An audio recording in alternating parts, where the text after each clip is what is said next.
just a real essential inside the closed guard, which is I don't want him to get up to a position like this. From this position, he can rain down blows because he has shoulder rotation. Cock your shoulder back.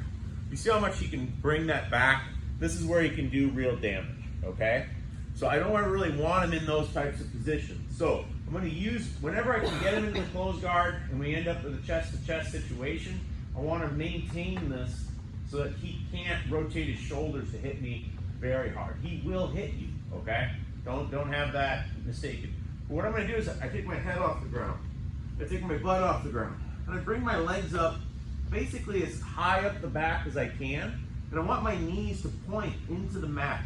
So the tops of my knees are pointing down into the mat versus my knees, the tops of my knees point upwards. This is kind of like pulling him up into the position. It's a subtle difference, but makes a very big difference in my opinion. Oh, feel free to open and bring your legs up till they hit like his armpits, okay? And that's where, now from here, if he doesn't use his hands, it should be nearly impossible for him to get up.